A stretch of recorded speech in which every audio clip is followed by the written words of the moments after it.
Bismillahirrahmanirrahim. We are going to start our first lecture in ECG series, that is the ECG Basic Concept on Electrophysiology of the Heart.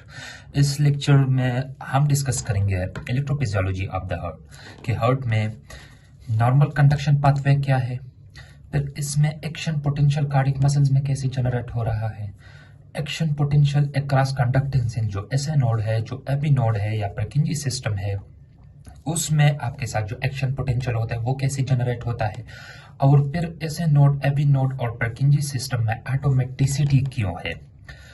ठीक है, तो हम बहुत basic से start ले रही है। ईसीजी में हम इसको डिस्कस करते हैं, फिर इसके बाद हम लीड्स को डिस्कस करेंगे, फिर इसके बाद जो है हम एक्सिस को डिस्कस करेंगे, फिर हम चेस्ट लीड्स, और उसके बाद हम जब ये कॉन्सेप्ट बेसिक लेके तो हम जाके फिर उसमें बेसिक ईसीजी की जो इंटरप्रिटेशन है, रेट है, हमने फिर इरिथमियास करनी है, हाइपरट्रोपीज, इस्कीमियास करनी है, पेरिकार्डियल डिजीजेस करनी है, और इलेक्ट्रोलाइट इम्बैलेंस कैसे आप आइडेंटिफाई करते हैं ईसीजी पे, फिर हमने जाके डिटेल्स में वो करने हैं, लेकिन सबसे पहले हमने बेसिक से स्टार्ट लेना है।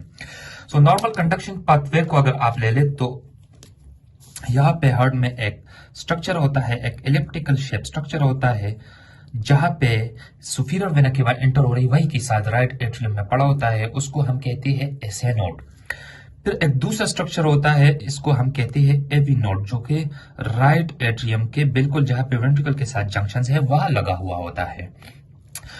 उसके बाद वहां से एक बंडल निकलता है, उसके एक पाथवे निकलता है, उसको हम बंडल ऑफ हेस कहते हैं। वो डिवाइडेड होते हैं राइट बंडल ब्रांच में और लेफ्ट बंडल ब्रांच में, और वो राइट और लेफ्ट बंडल ब्रांच जाके आखिर में बहुत छोटे छोटे ब्रांचेस में जाके उसको हम पर्किंजी फाइबर्स कहते हैं, और वो वेंट्रिकल्स के मास को इनर्वेट करते हैं। अच्छा, अभी ये एसए और एवी नोड के दरमियान करेक्शन क्या है। देयर आर 3 पाथवेज, एक पोस्टीरियरली इस तरह, एक इंटरमीडिएट और एक इंटीरियरली। कुछ स्पेसिफाइड कुछ स्टडीज कहते हैं कि एट्रिया में कुछ स्पेसिफाइड इस तरह के मसल फाइबर्स है जो कि कंडक्शन करते हैं एसए नोड से एवी नोड के दरमियान। ठीक है, एवी नोड में जब फाइबर्स आ जाते हैं तो यहाँ पे डिले हो जाती है पर 0.1 सेकंड, और उसके बाद ये वाला पाथवे फॉलो करते हैं बंडल ऑफ हिस में, और जाके राइट बंडल ब्रांच में जाके और लेफ्ट बंडल ब्रांच के ये पोस्टीरियर और एंटीरियर वेसिकल्स में जाते हैं।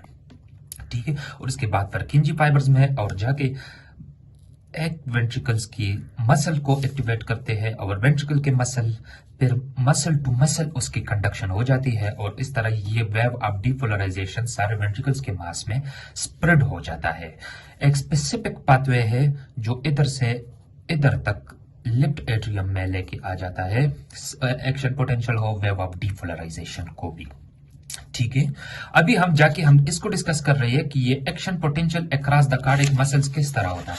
यहाँ पे हमने एक छोटा सा कार्डियक मसल उठाया हुआ है और इधर बड़ा शो किया हुआ है, और हम इसमें देख रहे हैं अभी कि इसमें एक्शन पोटेंशियल कैसे जनरेट हो रहा है। तो सबसे पहले इस पे एक होता है रेस्टिंग मेम्ब्रेन पोटेंशियल का एक कॉन्सेप्ट है, आरएमपी उसे कहते हैं।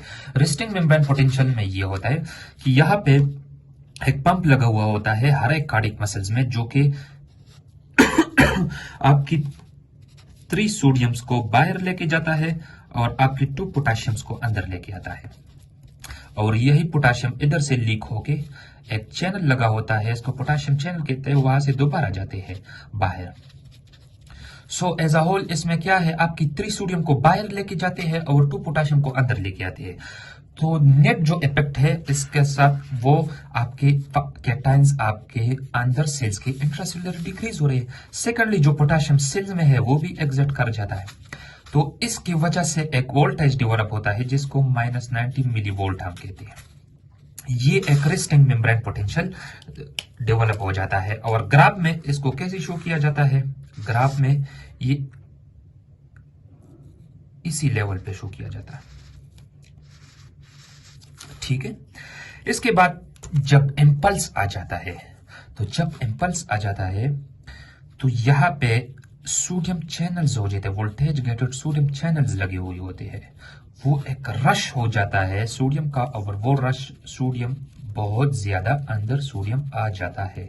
जब वो बहुत ज्यादा सोडियम अंदर आ जाते हैं तो ये वोल्टेज इधर से थ्रेशोल्ड तक पहुंच जाता है और थ्रेशोल्ड से सीधा जाके ये इस तरह, बिल्कुल ये जो स्ट्रेट लाइन हमें शो कर रहा है, स्ट्रेट लाइन का मतलब है कि यहाँ पे इसने बिल्कुल टाइम नहीं, यहाँ पे टाइम है, यहाँ पे वोल्टेज है, इसने बिल्कुल भी टाइम नहीं लिया और डायरेक्ट, क्योंकि बहुत फास्ट सोडियम चैनल्स है ये।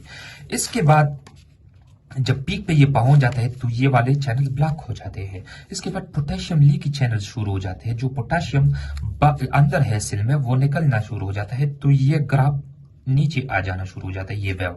लेकिन इसके साथ साथ स्लो कैल्शियम चैनल्स है वो एक्टिवेट हो जाते हैं। तो इसी रीजन में क्या होता है, तो इसी रीजन में ये जब जितने पोटेशियम निकलते हैं उतने अमाउंट में कैल्शियम आ जाते हैं अंदर, तो ये बैलेंस हो जाता है और नेट वोल्टेज में कोई इस तरह का चेंज नहीं आ रहा जबकि टाइम गुजर। इसके बाद ये वोल्टेज गेटेड जो कैल्शियम चैनल्स है ये स्टॉप हो जाते हैं और पोटेशियम इफ्लक्स ज्यादा हो जाता है, और भी तो इसके बाद ये ग्राफ निकलना दोबारा जो है वो ग्राफ नीचे गिर रहा होता है, ठीक है। फिर इसके बाद एक सेकंड वेव इस तरह आ रहा है और इस तरह ये सिस्टम कंटिन्यू होता रहता है। इसके बाद हम डिस्कस करेंगे, तो ये असल में हमने कार्डिक मसल्स के लिए डिस्कस की कि कार्डिक मसल्स में कैसे इम्पल्स हो जाता है।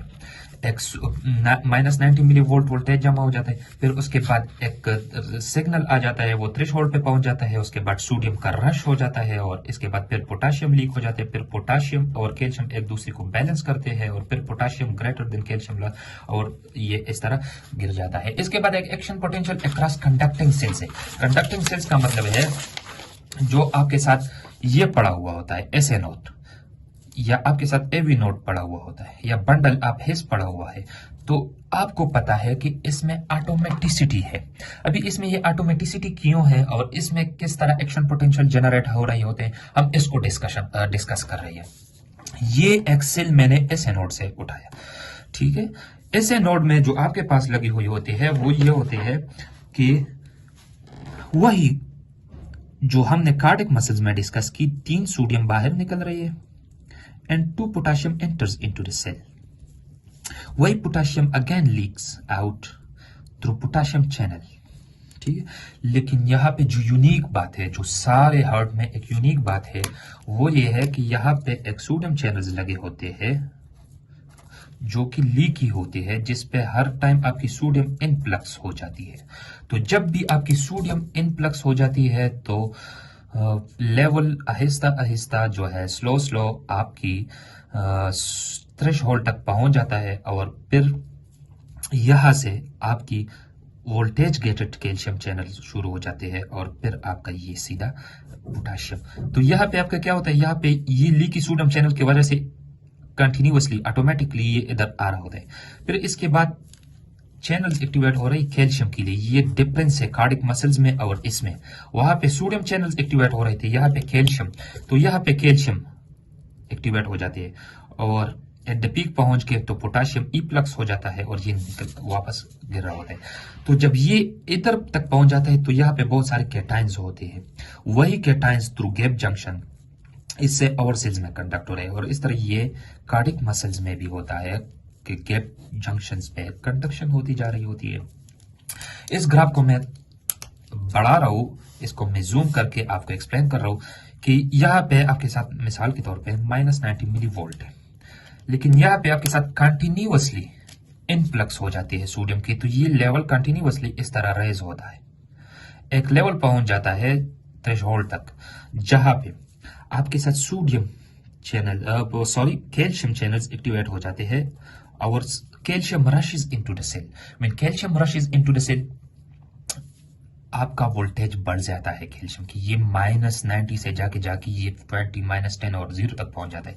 फिर उसके बाद यहाँ पे एक डिफरेंस ये नोट कर लो, जहां पे हमने कार्डिक मसल्स की बात की थी वेंट्रिकल मसल की, वहां पे इस तरह का ग्राफ हमने बताया। मैंने कहा कि जो सोडियम चैनल्स होते हैं वो बहुत तेज होते हैं, दे आर वेरी फास्ट, सो वहां पे बिल्कुल भी वो टाइम नहीं लेता और वो डायरेक्टली वो सारी sodium rushes into the cells और डायरेक्ट आपका वोल्टेज बढ़ जाता है। लेकिन जहां पे कैल्शियम का इन्फ्लक्स है तो कैल्शियम आर स्लो चैनल्स, तो ये टाइम लेता है इसी डायरेक्शन में जाके जब वोल्टेज वही लेवल पे पहुंच जाता है। इसके बाद voltage gated calcium channels block हो जाते हैं और पोटेशियम का इफ्लक्स शुरू हो जाता है, तो दोबारा ये ग्राफ नीचे निगेटिविटी की तरफ आके वही आरएमपी की तरफ आ जाता है। लेकिन चूंकि मैंने कहा कि ये सोडियम आपके साथ ऑटोमेटिक चैनल्स है, ये दोबारा वापस शुरू हो जाते हैं इस तरह। तो ये थ्रू आउट द लाइफ आपके कंटिन्यू हो रही होती है ये वाले सोडियम चैनल्स, और यहां से ऑटोमेटिसिटी हो रही है, और सारा उम्र आपके जो है ये सोडियम चैनल जो है ये इस तरह ऑटोमेटिसिटी में रहता है।